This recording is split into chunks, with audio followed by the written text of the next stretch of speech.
strap in and get ready for After Hours with TC Restani. This is Abigail Harwich, executive producer, welcoming you to the show. And now, TC Restani!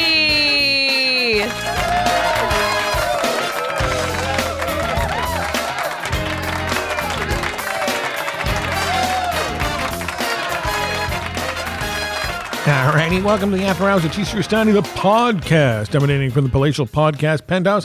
I am TC Restani, your host, along with my esteemed panel of experts tonight. Of course, the one and the only Quincy Briscoe. And how you doing tonight? I'm doing well, Quincy. And of course, the greatest celebrity stalker of all time, and the host of Clouded Conversations, the one and the only South Boston Jeff. Hey, what's happening there? Hey, what's up? What's happening? This is a Prop 2 podcast. We really didn't have anything to prepare for, but we were here and we said, you know what? We might as well just talk and see what comes out on the microphones. Right, Quince? That's right. You know, sometimes done this way, raw coverage is good too. All right. Well, the big topic of this past week was the coronation of King Charles.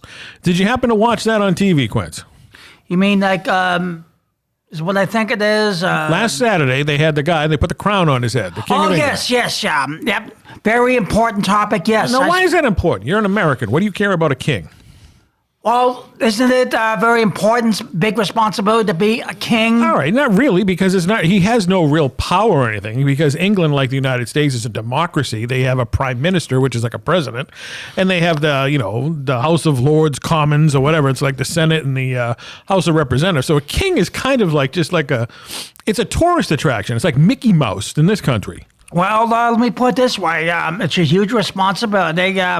You'd say it's a little bit like towards like what we do every Sunday. Well, what do you mean like we do every Sunday? What are you talking about? What they teach you every Sunday. What do they teach you every Sunday? I'm curious. About the king and all that. Okay, you're talking about Jesus? Yeah. Okay, that's Jesus Christ. That was the King of Kings, the Son of God, if you believe in that stuff. Yeah. King Charles is a fictional monarchy in England. Okay, well... That has nothing to do with... All right, okay. Well, I just want to make sure... all right. All right, well, he's sitting in the throne with a crown. Yeah, he's sitting on the throne. So that's what led me to believe, You sit on the throne every morning, right? Well, yeah, but I try to take responsibility. I do good things, all right? Fine. Yeah, you are the king of milk. I'm just going to proclaim you right now. We're going to have a coronation right here, right now, playing the royal theme music right now, and we're going to put a big milk carton on your head as a crown, huh? Okay, yeah, that's Bull can be the Burger King. You can be the Milk King. All right. There you go. So, Jeff, what's your take on this farce that was on TV last week? Well, since I know nothing about, I'm an American, so I don't believe in hierarchy and all that. Just like what the Junkyard Dog said at WrestleMania 3 when he fought Harley Race, who was the king of wrestling. Right. This country never had no king. This country never had no queen. And the only person I bow down to is the good Lord upstairs. Well, may I ask this? Pretty good one. And I'm going to lean towards all these Elvis. There's only one king in my book, Well, may I ask? I'm sure Bittman would agree with Ricky me. Bittman is not here tonight. He's out in the Winnebago somewhere. But Elvis Presley is the king of rock and roll. Okay. Michael Jackson is the king of pop. May I ask this? What exactly does he sit in that throne wearing a crown? It's a monarchy that's gone back 1,000 years, and I have a lot of friends in England who I talk to online, and they hate the fact that the king, all that shenanigans, that pomp and circumstance went on. They don't believe in the king. It's 2023. They're rolling around in a gold. It looks like Cinderella, like a gold horse and buggy. It was ridiculous. Right, okay. There are people in England who worship the royal family. I'm not saying there aren't, because there are people in this country who worship the royal family. But they're a royal pain in the ass, and you have more stroke as the king of milk than he does as the king of England in my book. All right. I just want to straight out a few things. All right. Be careful what I'm saying here. Well, you don't have to be so careful what you're saying. You don't understand it. Most people in this country don't, and they think the king of England actually really runs England. It's not. It's a tourist attraction. Yeah, those people are much more pompous than we could ever be, and the whole thing is a farce, and it's very farcical and everything. The best thing, my friend Nathan, if you're listening out there, Nathan, I'm going to give all props to you. He goes, basically, there's millions of people in England, and only thousands showed up. Well, so what does that tell you? Means that the rest of half the country didn't give a crap. Mm-hmm. So the population is, so and so. But you said yourself. I just wanted to get. I was just asking if you watch it. All right, that was my big question. I saw some of it, yeah, but I wanted to know exactly what this means. Now you're pretty semi-straight me out. There you go. All right. So enough about the king. He can go flush himself down the toilet on his royal throne. All right. Well, I just wanted, like I said, a huge. No matter what you're king of, it's a huge responsibility. Right. Who was your favorite king? Like in king well, it could be in a movie, it could be in a fantasy role, it could be All right, good question. Who's your favorite king, Quincy? Out of anything, movies, TVs, cartoons, whoever. To come back to me, there's a few things I liked. You'd like seeing all the cartoons I like. Well, who's your favorite king? That's what we're saying. In cartoons or Anything. I don't know. What about Cartoon King on the Brady Bunch for a whole yummy year? Okay, I guess I like that All right. guy who played that guy, Captain McCartney. Yeah, when he came in, was straighten out the UFO joke. Remember when they said, He wasn't a king, Quincy. he was the king of the cops in that show. Okay, he was a Of the police. He was a police All officer. right, all right. I think this is going over your throne. I know. Or your crown, I should say. All right, Jeff, who's your favorite king? Well, I was going to say something along the lines of He-Man's dad. Well, King Randor. He-Man, who was actually Prince Adam, his of Eternia. Yes, his father, who is originally from Earth, crash landed on a spaceship and became king of Eternia. So, Would he marry the queen or something? No, it might have been I think it might have been the queen came to Eternia and the king was already king and he married. But what was she the queen of if she came from Earth? See, I don't know much about He-Man lore. I believe no. I believe she was just an astronaut who happened to crash land on Eternia, and He-Man's dad ended up marrying her, and so she became the queen. Yeah. Okay, fine. I guess you could say, for now anyway, Fred Flintstone, the original series. Fred Flintstone was a decent king. He was the king of. It was an animated cartoon. Of course. But he wasn't a king on the show. Like on let's see. Mr. Rogers' Neighborhood, they had I could do better than that. King Friday. Friday the 13th, mind you. Well, okay, some of those. And the name of the bosom. Yeah, well, I don't think you understand the question, Quincy. I'm talking about who's your favorite king? All right. Jeff's favorite king was the king of Eternia. All right. King Randor was his name. King Randor. Okay. Now, could your favorite king be King Kong? It has to have a name king in it. All right. Okay. Or he's the king of something. Fred Flintstone was the king of anything. All right. Okay. Well, And I think we can discount Stephen King. I mean, he can be he's one of my favorite kings, but he's not a king. Well, he's the king of horror. He's the king of horror, and his last name's King. all right, Christ, my favorite king. Well, there you go. How about that? My very favorite. If we're gonna, how about that? You can't get any higher than the Son of God as the king. All Right. Okay. He's my. Okay. All right. My favorite king is the Macho King. All right. Let's get off the king subject right now. Okay. Macho King Randy Savage, for those listening out there.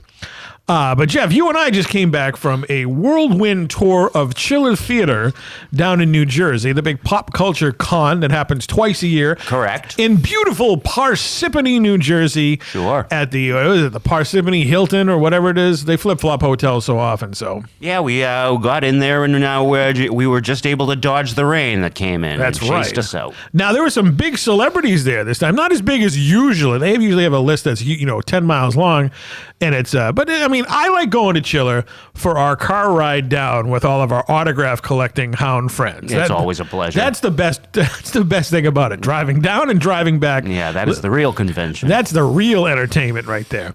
But we met some big names down there this past. Yeah, we sure did. April. It was a lot of interesting happenings, because one of the first ones down, we were waiting for none other than Richard Dreyfuss. Richard Dreyfuss, the Academy Award-winning actor, of course, from the 1975 Steven Spielberg classic Jaws, the 1977 Steven Spielberg classic Close Encounters of the Third Kind, and And my favorite, probably, the 1991 Frank Oz movie, What About Bob? Oh yeah, I never know. I've always loved that movie, but I just realized now that it was directed by Yoda. It was directed by Yoda. All right. Now you had an interesting story. I know we talked about this on the last episode real briefly, but we can go into detail here. I had to go to the bathroom because I was waiting in line to get Ricky Pittman an autograph from none other than Richard Dreyfuss, and so I held a spot for him in the line.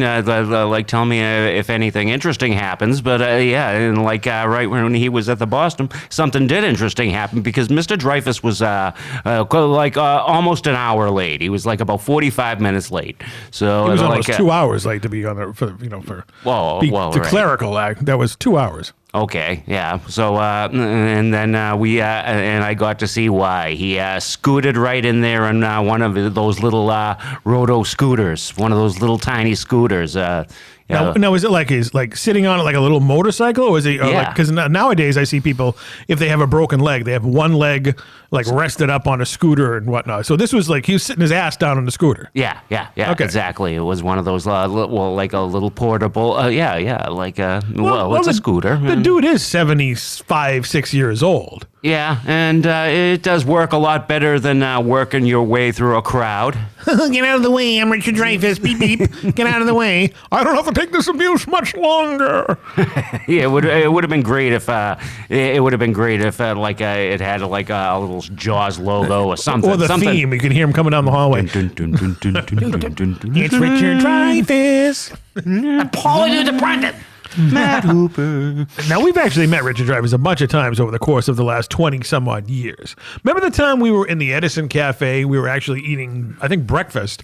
And then we looked over the corner, and who was sitting like 2 booths away from us was Richard Dreyfuss and his wife. Yeah, that was fantastic. We pulled them aside, and After he was. We didn't bother them while they were eating. Let's just make that perfectly clear. Yeah. We waited till they were done, and we kind of pulled them aside after he got up and left. And right after that, we met. We met Henry Winkler and John Ritter, and then I guess he invited them all out to lunch. So, that's awesome. I mean, Henry Winkler, John Ritter, what a combination! And Richard Dreyfuss. And Richard Dreyfuss. What a combination! Right. Well, there was a play back in, I think it was 2000, I think. It was actually, I think it was before 9/11. Yeah. Because John Ritter died in 2003. So it was, I think it was 2000 and... Yeah, and I believe it was some kind of Neil Simon. Yeah, play. it was Henry Winkler and John Ritter in the play, and Richard Dreyfuss was visiting them. Yeah, was attending or visiting, whatever. But and then when John Ritter came out and everything, who was glad to sign autographs and everything, but he was like, "Where's Mr. Dreyfuss? Have you seen Richard Dreyfuss? He said he was going to take us out to lunch. Where is he?" And then you started chasing Richard Dreyfuss down the street. Yeah. I guess. Come on, John Ritter wants you. John Ritter, correct me if I'm wrong. Was he in the movie called Heroes at Large? Yes, he was. And I saw that when I was a kid. That was pretty decent. He played a hero. Yeah. Something happened, and then he got his name back. The reason I like John Ritter, he was he was one of the greatest comedians in sitcom history. Jack Tripper, obviously. But he was kind of sarcastic when we met him. Remember? I shouldn't say sarcastic. He was kind of witty. Let's just put it that way. Whatever you said to him, he wrote on the 8x10. Oh. Because when I went up to him, I said, "Could you sign it to TC, Mr. Ritter?" And what he wrote on the 8x10 was the number 2, TC, Mr. Ritter. Well, isn't that what you wanted? Well, no, I want him to say, 2TC, all the best, John Ritter. But I think it's actually more entertaining. It's something that I would do. It's like he just, whatever. There was another guy said, "Hi, Mr. Ritter, I'm from Columbus, Ohio. I came to visit you." And as he was saying that, he was writing that on the 8x10. So whatever you said to him, he wrote on it without you even knowing until you actually got it. It's still a nice autograph. No, it's one of my favorite encounters of a celebrity because it was just so unique. It wasn't like the standard. He actually, in a sense, paid attention to you. That's good. There was one more show he played when Three's Company was over. The theme of it was cute. Was called Three's a Crowd. I guess. Oh, that was horrible. You mean the sequel to Three's Company? Yeah, it was the spinoff Yeah. with that guy who was in Soap there. Right, and that's when it's when Jack Tripper got married to the airline stewardess Vicky. And he finally got his own restaurant and all that. But the show sucked. It was only on for like not even a year. It was so bad. Once you got rid of Terry and Janet or Chrissy or Cindy and even Larry, it just bombed. And there's no Ropers or Mr. Furley. It was just crap. But the theme of it for a couple of seconds was cute. Okay, well, For a couple of seconds. maybe that and was- about four or five maybe episodes, way too many. Nobody paid attention to it. I was just like, everybody was bummed out when Three's Company. I was kind of bummed out when Three's Company ended, but they tried to pass it off into another TV show, which was Three's a Crowd. They even said at the end of the show when the father walked in, Three's the logo Three's Company, and it showed Three's a Crowd. Try to push it out of the way. Right. This is your show now. You got to realize Three's Company was on the air for, I don't know, 7 years, something long like that. And that show was so popular that back in 78 or 9, when Jimmy Carter was still president, Right. he was going to do the State of the Union address, but he had to push it on to a different day because he knew if he preempted Three's Company on, I think they were on Tuesday, the amount of crap he would have gotten. So he even changed his schedule to do his State of the City or Union or whatever it was because he didn't want to interrupt Three's Company. That's how big that show was back in the day. Wow. I never knew that. I guess as a result, John Ritter was known for Jack Tripper. Pretty much it, yeah. And then he was on that other show, 8 Simple Rules. Well, and when we met John Ritter Eight that Simple day and Rules. everything, I brought up how good he was in the film Sling Blade with Billy Bob Thornton, and he was quite proud of that. He What's his name? Simple like- Rules. It was a show where he was the father of a teenage daughter who wanted to go. You ever watch The Big Bang Theory? Yeah. You know Penny on the show? Right. She played John Ritter's daughter back on the show 8 Simple Rules. It was basically, he was married to Katie Seagal from Married with Children. Wasn't it? Yeah, that's what he was married to, right? Yeah. And he had children, and it was just him going through the shenanigans of being a parent of teenagers. That was pretty much the gist That of the show. sounds like a good role for John Ritter. The show actually started out as a comedy sitcom, and then John Ritter died. They wrote it into the show, Right. and the show became a drama. And his friend Henry Winkler joined the cast of 8 Simple Rules. And his, but you have to admit that they really did cash in on John Ritter's death. And what's his name became the grandfather of the show, Jim Rockford from the Rockford Files. Oh, yeah, you're correct. James Arness, right? Yeah. Fantastic. It was fantastic. So that was we went off a tangent of it because of Richard Dreyfuss. So you got your picture taken with none other than Deborah Winger. Not Deborah Winger. I think you mean Barbara Hershey. Sorry, Barbara Hershey. I always get those two mixed up. Oh, Deborah Winger, Barbara Hershey, same thing. Yeah, well, I've seen what Deborah Winger looks like these days. I mean, she doesn't look the same. She looks a lot like an old lady now. Well, but so did Barbara Hershey Yeah, with her. but Barbara Hershey is looking okay and everything. Yeah, She's got gray hair like a witch now. Yeah, and speaking of witches and ghosts and everything, I like to talk to Barbara Hershey because she's a very spiritual person, first of all, and she doesn't mind talking about her work on the horror movie The Entity, which is a movie about a real life, a true story about a woman who gets sexually harassed by a ghost. Well, so did Dan Aykroyd in Ghostbusters. Yeah, but that was a comedy. This was a I'm afraid of serious ghost. This ghost was much more violent and much more. This ghost was straight up raping this woman. Well, so did the one in Ghostbusters. She kind of gave him head. It all seems pretty consensual to me. Well, she was a very good-looking ghost. Let's just put it that way. Yeah. So, did you chat with this actress about this? Yeah, I did. I said, hey, do you have any cool stories about when you made the movie The Entity? And she says, actually, I do. One day when I was on my way to the film shoot, driving in my convertible with the top down, and she says, her glasses got all fogged up, and she kept taking them off and like trying to clean them off, but the windshield got fogged up and the glasses got fogged up, and she couldn't see where she was going, and she almost got into some kind of accident. That was her little story of when she was driving through Hollywood Boulevard, going to film The Entity. So I guess there were some ghosts with her, maybe. Wow. Well, maybe they wanted to be extras in the movie. Who knows? Could be. Now, who else did you meet down there? Because we kind of separate and go in different tangents during these Comic-Cons. So who else did you get? Oh, I got Carney Wilson. Carney Wilson. Yeah, she was really nice, actually. What's her claim to fame? Well, she had the Carney Wilson show back in the early '90s. She had her talk show, but she's actually one of the singers of the rock band Wilson Phillips. She's in that with her two sisters, the Wilson Phillip group, and I believe she's related to Mama Cass and her father is Brian Wilson from the Beach Boys. Oh, is that right? Yeah. Didn't know. Oh, yeah. So I think so that's pretty cool. I mean, that's being really deep into the music scene, and so I talked to her, and she's also cousins with Mackenzie Phillips. That's her cousin, and I told her, I love your cousin Mackenzie. She's great. I talk to her every time she comes to these things, and Carney was like, she's such a strong person. She's been through an awful lot, and I'm like, well, I read her book. It was pretty graphic, but I'd rather talk about her sobriety, and she's like, and. So the conversation got shifted to how long I've been sober and how long Carney Wilson's been sober, and she opened up even more. She gave me a great big hug. She gave me her web address so I can follow her on Instagram. But I would say she's a new friend of mine, that Carney Wilson. She's absolute sweetheart in person. And how long have you been sober there, Jeff?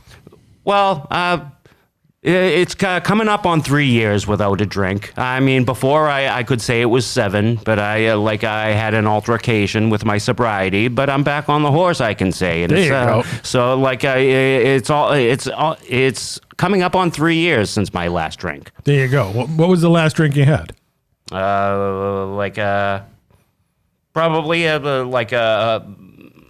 I was on a kick of wine because it's less detectable on the breath, but it's very strong. So I was drinking a lot of Chardonnay and a lot of Pinot. But I would say that was my last bender. There you go. Not John Bender from the Breakfast Club. No. You said now, excuse me, if you don't mind, may I ask him? Sure. You would talk about one more other clip or show John Ritter did. What was it? We're in a time loop here. You're still on John Ritter? Oh, no, when I met him, I brought up a movie that he had done more recently. It was Sling Blade with Billy Bob Thornton, and all right, Dan, you probably haven't seen it, but it's I think you'd enjoy it if you saw it. It's all right. I was just curious. Okay, yeah, wonderful. but and when I brought that up to John Ritter, he seemed quite proud of it. He seemed quite proud that I brought it up, and. But, all right, I was just curious. But I'm pretty impressed with you, Quincy. Bringing up that what's it called, the Great American Hero movie that he did? No, Local Hero. The Heroes at Lodge. Heroes Hero at Lodge. So Yeah. where he played like a superhero. A superhero. Okay. Wow, I believe I was watching the Cinema Snob and watched every single movie that came out in 1981, and I believe that was one of them. Heroes at Lodge. Well, It looked interesting. It didn't look like a Dynamite movie, but it looked like some good typical John Ritter fun. Well, that's John Ritter for you. He's trying different things. Do you remember when John Ritter played the devil? No, I can't say I remember. John Ritter played the devil in a Dudley Moore movie called Holy Moses. No, I can't. Well, here is the plot of Hero at Large. It came out in 1980. A struggling actor stops a robbery while wearing a superhero uniform, and then people just think he was a superhero. And it just caught on. But there was a fire somewhere along the line. I don't remember, Quincy. I never seen the movie. I remember seeing clips of it, but I never actually saw the whole movie. I mean, it just wasn't something. It wasn't my cup of tea in 1980. Well, I saw the movie. We still had Super Fuzz to work with. Yeah, we had Super Fuzz, and we had Christopher Reeve as Superman, and all that other. The greatest American hero. You know, we didn't care about John Ritter as a superhero. Well, you say yourself, there was a lot of superheroes There was those a times. bunch of them. This ain't a superhero show. This is a chiller theater show. What other celebrities did you encounter 2 weeks ago down in Parsippany, New Jersey? Like the guy, like Mark Holton, who played the guy who stole Pee Wee Herman's bike. He played Francis in Pee Wee's Big Adventure. He was also in Teen Wolf. He played Chubbs in that. He was a heavyset actor. I got to talking to him, but you would never know who he was. He's lost all kinds of weight. And he doesn't look one bit the same. All that's the same is his ears. Like he has these huge ears that just stick out. That's how you're gonna notice him, because he does not look the way he used to look. No, he does not. I was actually walking by it. I was looking for him because I was a fan of the Teen Wolf movies and of course Pee Wee's Big Adventure. And he had Pee Wee's bike with him. You could take, you could take a snapshot for a couple bucks with him and Pee Wee's bike. But you were correct. He looked nothing like he did in the 1980s. I mean, we you and I talk about the 80s all the time. So that's why it's so fresh in our memories. But the 80s, Jeff, is pushing, almost 50 years ago. Yeah, you're right. Do you know who that role, the role of Francis actually almost went to Corey Feldman? Corey Feldman? Yes. He would have been about 13. That's correct. While Corey was filming The Goonies at one of the he was at one of the studios. It was at Warner Brothers. All right, he was at he was at Warner Brothers studios around the time when it was around the time when Gremlins wrapped, but which was also at Warner Brothers. Yes, a young Pee Wee Herman approached Corey Feldman and he congratulated him. He says, "I like your work on Gremlins a lot in the picture." And he's like, "What do you think of Pee Wee Herman?" He's like, "Are you kidding? I'm a 12-year-old. I love Pee Wee Herman." And he lowered his eyes, he lowered his sunglasses a little, and it was none other than Pee Wee. And he said, I'm doing this movie and everything, and I think you would be great for a part in it. And he's like, and he says, well, I would do it in a second if I wasn't filming this movie called The Goonies. And he's like, The Goonies? I haven't heard of that. What's that about? And he's like, oh, I think it's a movie about pirates. It's a movie about a bunch of kids searching for pirates' gold and everything. And he's like, so he was going to play Francis, the next door neighbor. Yes, he was. He was going to play the kid who stole. He was going to play the rich kid who stole Pee Wee Herman's bike. Okay, he wasn't going to play the role that Jason Hervey played remember when they went out to the movie studio, and they found Pee Wee's bike, and it was Jason Hervey in that movie. Remember the scene at the end of the movie? Yeah, Jason Hervey, who was, and he was at the chiller. Yeah, was indeed to tell you the truth. To tell you the truth, but no, he was actually he was like Pee Wee was going to get him to play Francis, the kid. Right. He was like supposed to be the rich kid, as the rich spoiled kid who takes his bike. All right, well, it would have been great casting because the Goonies went through the roof, and that came out, I think, around the same time as the Goonies. So Corey Feldman would have been a bigger name if he was in Pee Wee's Big Adventure. Yeah, he certainly would have, but that's the reason he didn't do it, is because he was busy filming the Goonies. Wow. Now, another celebrity that we ran into down there was Priscilla Presley, Elvis's ex-wife. Oh, yeah. She was looking pretty good for her age. Yeah, I know our friend Donnie really enjoyed meeting her again. Mm-hmm. And then there was the Sopranos kids, Meadow and AJ. Mm-hmm. And they were charging way too much money for their autograph. They're not if this was 17 years ago when The Sopranos were still on, it was the number one show, I could see the price that they were charging. But it's been 17 years, and that kid's done absolutely nothing since The Sopranos ended. So what was he charging, about $150 or something? I think it was like $80 or $85 for an autograph. Oh, Jesus. I mean, she's still unbelievably gorgeous, Jamie Lynn Sigler. She's one of my favorites. She's a very, very attractive woman. And but she was charging a lot of money. And they kind of sat there, They were taking pictures. I'll give that. They were making money doing selfies and whatnot. But $85 for their autograph. I can see if this was during the peak of The Sopranos. Right. But, closing in on 20 years later, it's like, okay, they're still around. But, if they get it, they get it. But that's one of the things that, these convention prices have gone skyrocketing through the roof. And it's not the convention promoters that bring them in. I mean, the guy who runs Chiller doesn't set their rates. Right. He just brings them in to get the attendants to come to the shows. Brings them in and probably pays their hotel rooms. Something, or their airfare or whatever. But it's just the amount of money these celebrities are charging now is ridiculous. Yeah. I mean, I remember Jimmy Walker, who you guys talked about on Cloud of Conversations. I was watching an interview with him for it was like the Emmy Archive Network or whatever, and he says, I'm reduced to now signing autographs at shows. That's what it's come to.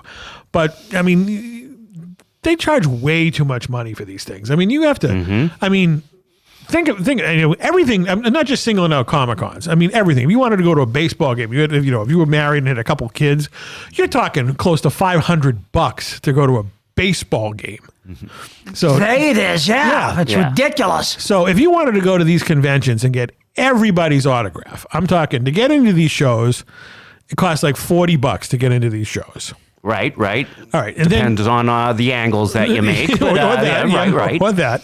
But, generally speaking, these conventions cost like anywhere between $40 and $60 just to walk through the door.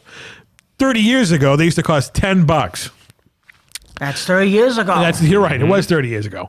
And if you wanted to get everybody's autograph and a picture with everybody, and usually these shows, how many people are at these shows? Like 30 celebrities usually at these shows. Yeah.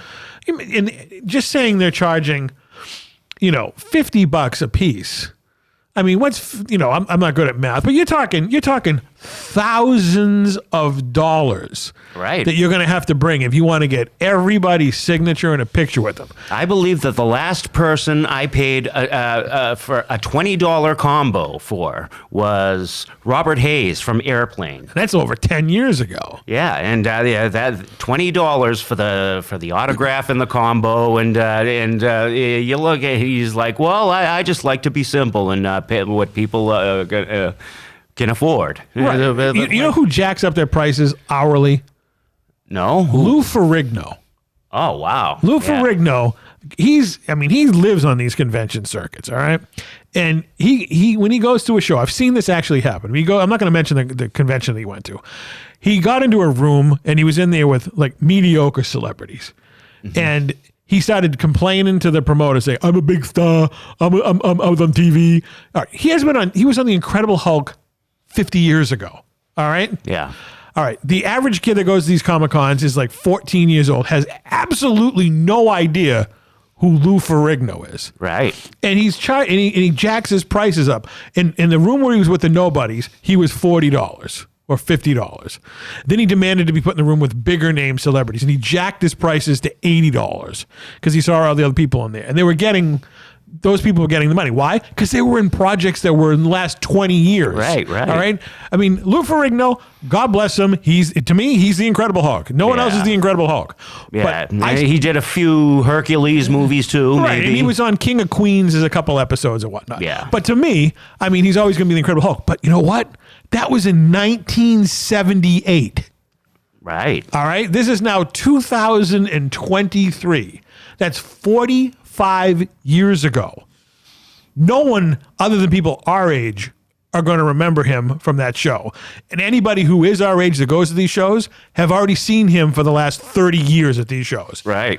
So I'm just singling him up because I watched him do that. There are other celebrities like Howard Stern. I know Ricky Bittman used to be a huge Howard Stern fan, and he was in the news recently. He went to one of the basketball games. I don't know if it was the Knicks or the Nets or whoever. There's two basketball teams in New York, and some basketball player ignored him and went over to talk to Spike Lee. And then he was complaining about it on his radio show, and then people were commenting going, "Howard, the average age of an NBA player is 24 years old. They have absolutely no idea who you are." So, seriously, Howard, he's changed his ways and whatnot, but he was at one point in time the biggest name in the history of radio. Right. You know, that'll last forever. I'm not taking that away from them. But people today, especially kids, don't listen to radio. They listen to podcasts from, you know, whoever's, you know, the flavor of the month. So, and Spike Lee's one of the most hugest directors among the black. right, the exactly. blacks. So, I mean, why would anybody? So it was just ridiculous. And Howard Stern has got to be what, 70-something years old by now? Oh yeah. So it's like, Howard, they don't know you. All right, the people who listen to Howard Stern are people our age.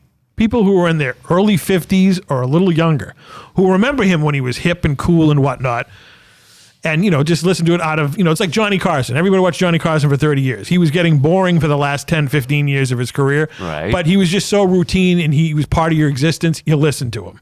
Or watched him, I should say. Same thing with Howard Stern with our generation.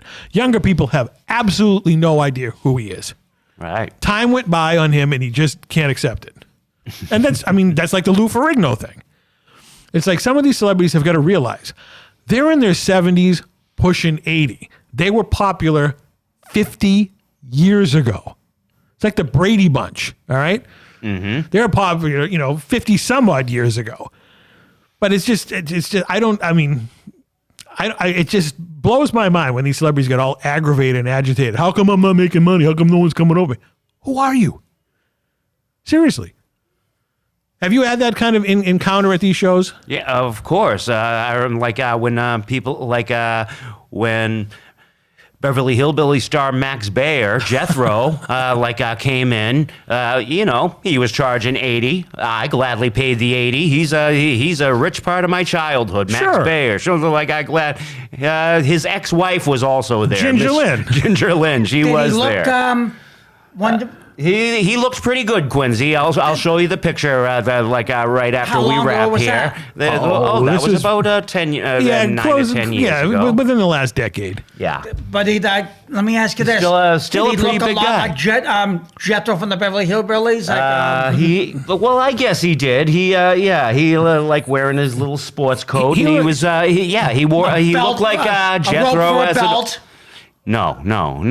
Quincy, do you know who Wayne Newton is? A famous singer. Right. That's Damn, who- just Yeah, shame. that is what he looked That's like. what Max Baer looks like now. He looks like Wayne Newton. Thank you for the time and trouble you brought me on Lover's Lane. But to get back to my story, his ex-wife Ginger Lynn was attending the same convention. She probably heard that he was going to be there. They probably flew in on close to the same flight. But. It showed her price list and okay, first $40 was written down, that was crossed off, then $50 was written down, that was crossed off, and then $80 was written down and underlined, and I don't think anybody was paying it, but it was just kind of funny that she was charging the same as her husband, and she kept running over to his table asking if she needs anything. He's like, no, take off, will you? Fuck. You know how rich Max Baer is? Well, Do you know how he became so rich? Well, I would say royalties from his old man, his father. Well, other than that, he was smart enough to obtain the copyright of the Beverly Hillbillies. Wow. So any merchandise that comes out, I know in Vegas they had, slot machines and pinball machines and whatnot. Oh, yeah. He was the only one, I don't know how he got his hands on it, but he was the one who got the copyright for the Beverly Hillbillies merchandise. How about the truck? That's The truck, that hunk of shit? Well, in that show. well, I'm sure somebody has that. I'm sure that somebody has that. I'm sure there's a sitting- collector out there that has the Beverly Hillbillies hunk of junk truck. well, come on, you didn't like the truck? with Granny's wasn't rocking chair tied to the reel, tied to the roof. I wasn't a fan of the Beverly Hillbillies because that was way before my time. The only time I got to see the Beverly Hillbillies if I was homesick from school. Well, two-part episode from that show was when they buy Jed a diner, and of course he doesn't know what he's doing, and Okay. he thinks he's gonna cook all this gourmet food. Doesn't know what the hell he's doing, but it was the way it was written, and so for me, it was like The only thing I know about the Beverly Hillbillies was, like I said, I used to watch it when I was homesick from school.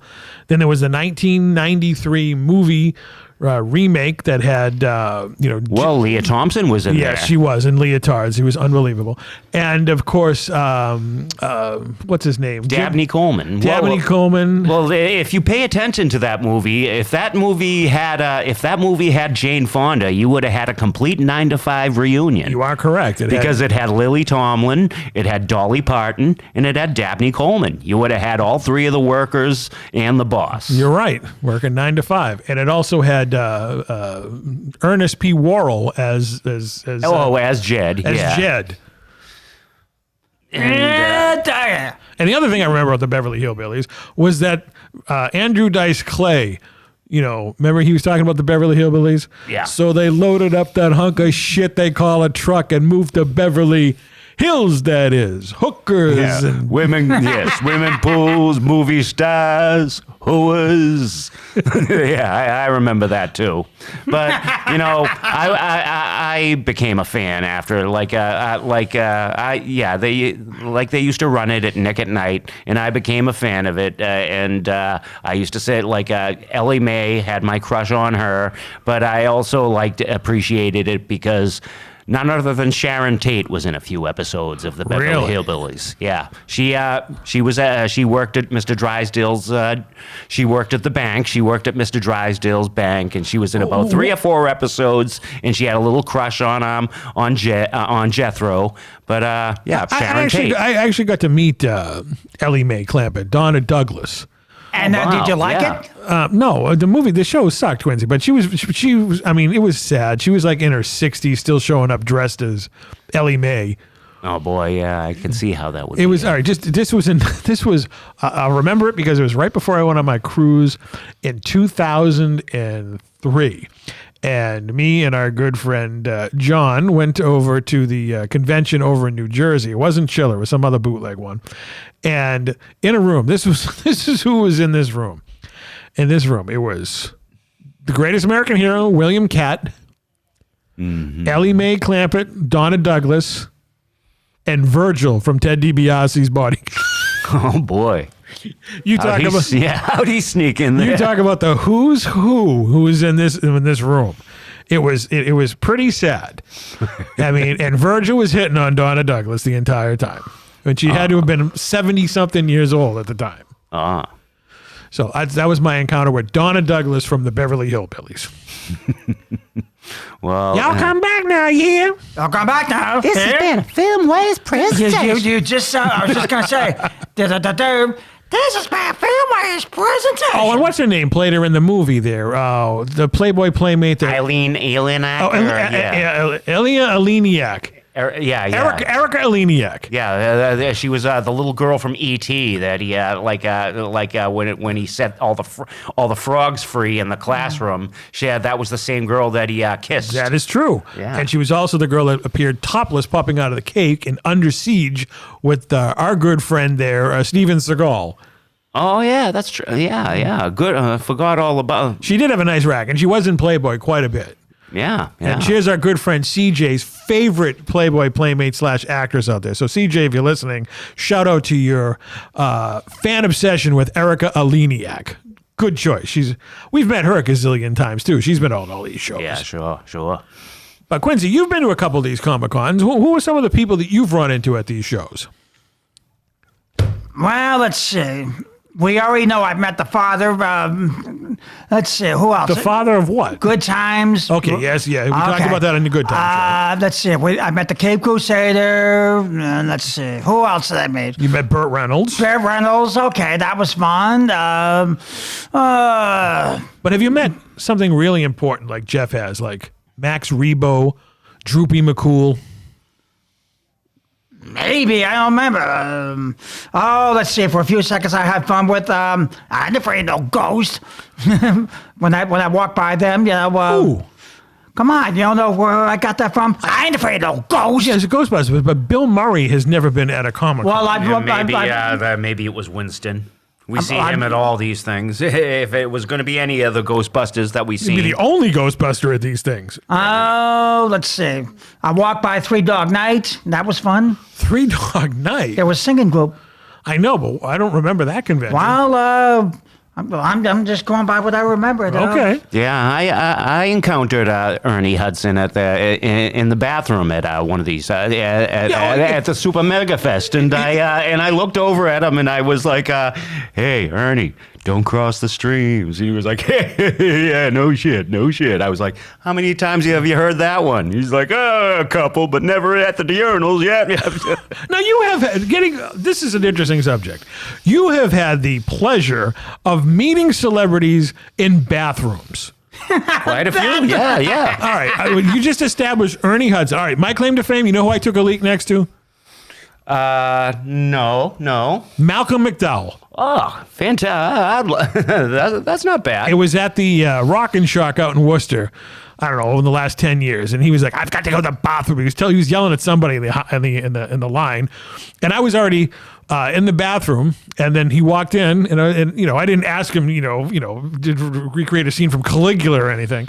But yeah, there's my claim to fame. The second person I met in the bathroom celebrity was Ogre from Revenge of the Nerds. Oh, that's kind of cool. How long did that piss take? Did you wait it out? Was it like in the movie, like a 2-minute piss? Yeah, it wasn't like in Nerds too.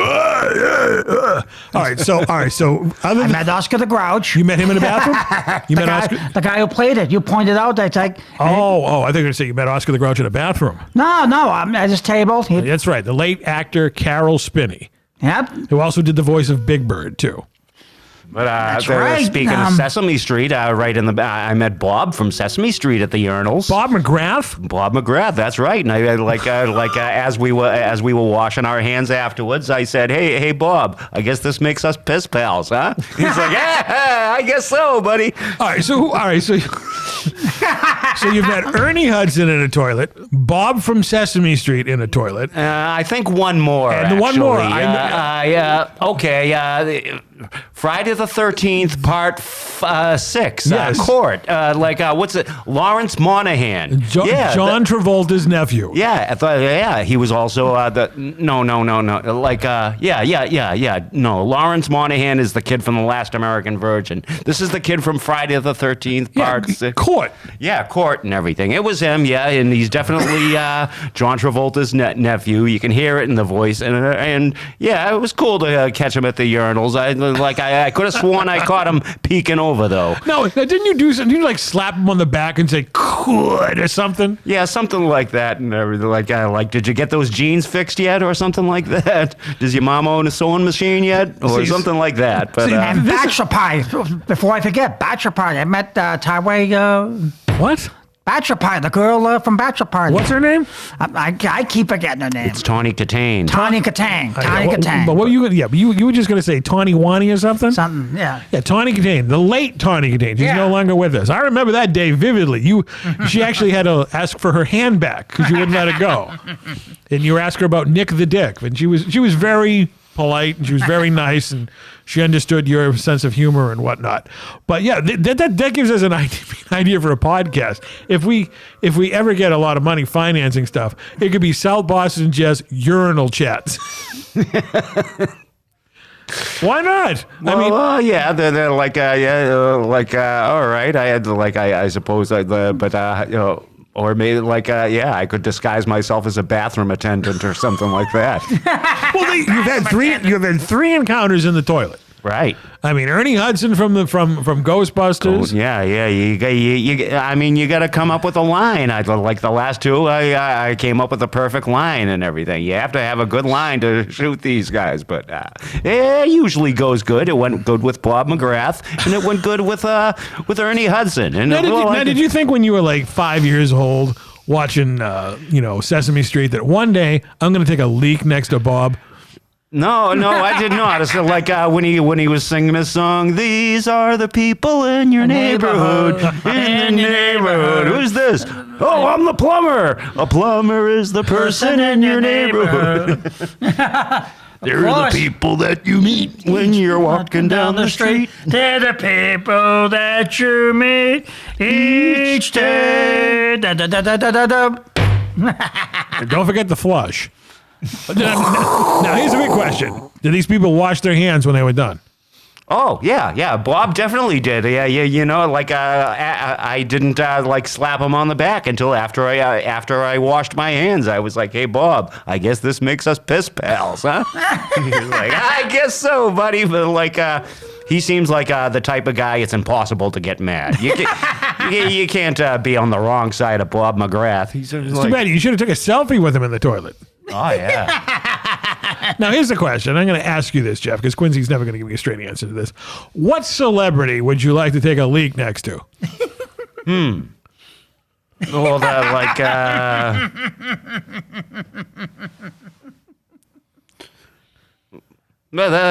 that's a pretty good. Who do you think you'd have a good conversation taking a leak next to?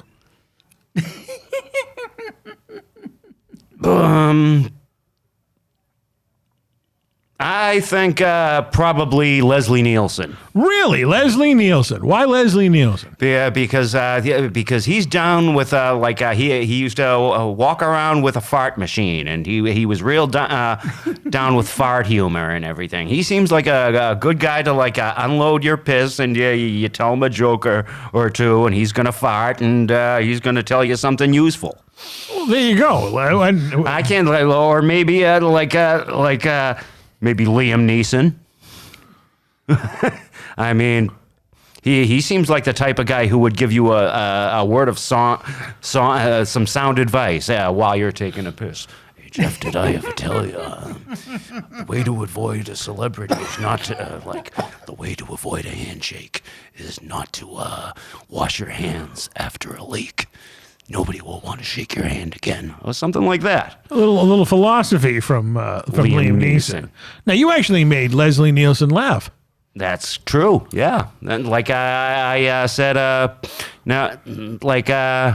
oh yeah, I asked him. Where's Nordberg? Meaning O.J. Simpson, who played Nordberg in the movies. And he was like, "Oh well, he got kicked in the head doing a field goal, so he couldn't make it." And I said, "Well, if he could make it, he'd probably steal all your memorabilia anyway." And Leslie, I got a laugh out of him. And he was like, "Oh, that's pretty good. Pretty good." He went, oh. I remember that. That was 2010 at the Super Mega Fest out in Framingham, Massachusetts. Yeah, there's a guy that's gave me so many laughs throughout my life. It was glad I could return the favor. There you go. Quincy, who do you want to take a leak next to? I know. I never been hit with a question like that. Well, I just hit you with it. You said yourself. You're never going to answer it because you just know. What about Steve Martin? I guess. I don't know. Comedy's not pretty. Yeah, you could ask, can you tap it for him? Like in that, remember the movie All of Me when he was possessed by Lily Tomlin and it showed them in the bathroom at the urinals? Yeah. All of me. I really have to take a leak. He says, should I take it out? Take what out? The little fireman. What's the little fireman? My penis. How dare you say penis to a dead person? Yeah, this is, I bet you haven't thought of that movie in a while. No, I saw all the Steve Martin. It wasn't, it wasn't really that good. Actually, Lily Tomlin, she's not really that good. I mean, she's good, but you don't love her in anything. She's kind of lame. I mean, she was good in the Beverly Hillbillies because she played Mrs. Hathaway, who was a lame character. You didn't like her in The Incredible Shrinking Woman?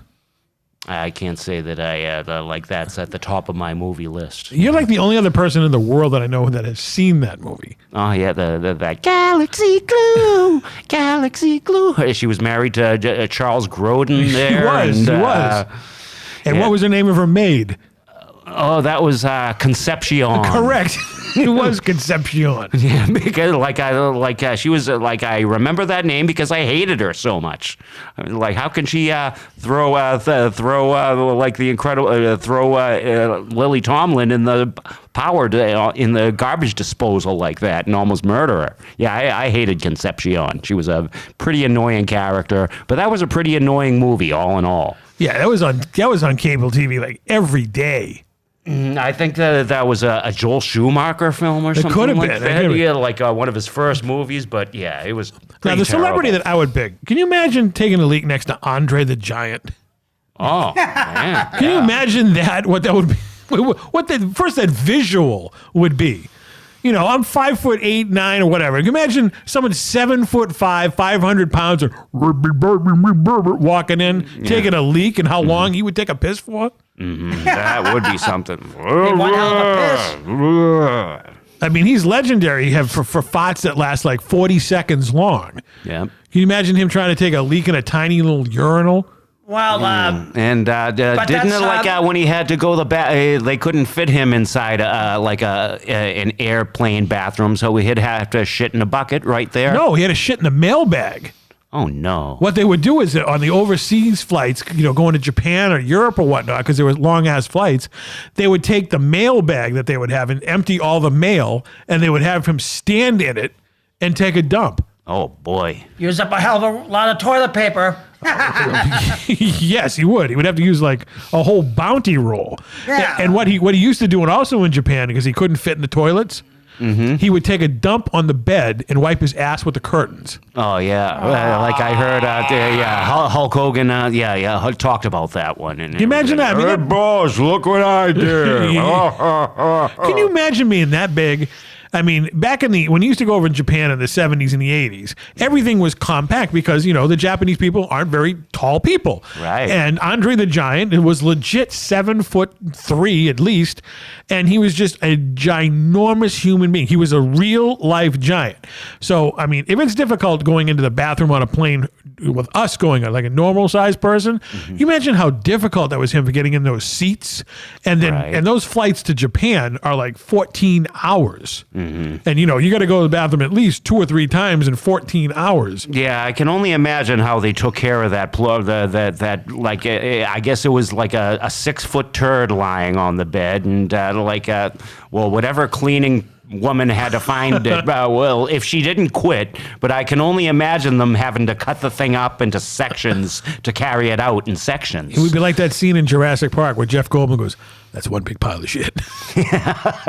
Yeah, imagine that, Quincy. Imagine being on that big and you have to take a crap in a giant bag because you can't fit in the toilet. Yeah, that would be stinky, smelly. Oh, it would probably be a horrible smell. Yeah. Yeah, but you hope that they have windows in the airplanes that open. Well, not at 30,000 feet. They don't. Well, then they have some Lysol. That's why they have to do that. They'll have to just like close because like I said, the guy would probably have to go 2 or 3 times. So hopefully they had more mail bags, or he would have to stand in his own shit and do it again. Yeah, that's a one hell of a shit, one hell of a dump, one hell of a piss, One hell of a dump. one hell of a dump. I think it's he been was one hell of a well-paid. show. Yeah, it's a good thing he was a well-paid man. It's a good thing he was well paid. Well, the clock on the wall is telling us it's time to wrap up this episode. A fascinating episode. We didn't know what we were going to talk about, and we talked about a plethora of different subjects on this Yeah. episode. It was different. It was definitely different. Like I said, we Right. didn't know what we're going to be doing. So tonight was just like, raw coverage, I guess. Raw. Like raw sewage from Andre the Giant? Yeah. Okay. So thank you for watching. So burn your masks, because this is officially the last day that we're supposed to wear masks in the U.S. Good. So burn these masks. Burn the mask. Unless you're. I don't want anyone to hear about the COVID. Ugh. There we go. Thank you for watching. Drive home safely, and we'll see you on another episode. And remember, we never close. Good night.